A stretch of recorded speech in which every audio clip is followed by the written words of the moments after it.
به من بچه‌ها این پرچم پرچم قمر منیره بنی هاشم وصل بوده تو حرم. بگیر اون ته، ببر از اون ته. اینو بچه‌های من موقعی که رفتیم تو اونجا دادن. بگیر. اسم مقدس قمر بنی هاشم روشه. این مال خود اونجاست.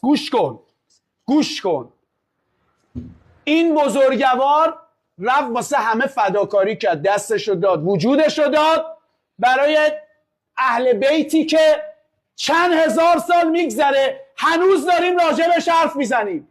به خودش قسم میدم، به مادرش ام البنین قسم میدم، شرمنده خانواده هامونو، اونایی که دوستمون دارن نشیم. یا ابوالفضل سایت رو سر ما ور ندار. همین تو کشور عربستان دوست دارم که خودت هوای همه این بازیکن‌ها رو تک تک داشته باشی. یا علی بخون سوره والعصر رو. 1 2 3. بسم الله الرحمن الرحیم. والعصر ان الانسان لفی خسر الا الذین آمنوا وعملوا الصالحات و تواصوا بالحق و تواصوا بالصبر. صدق الله العلی العظیم. لا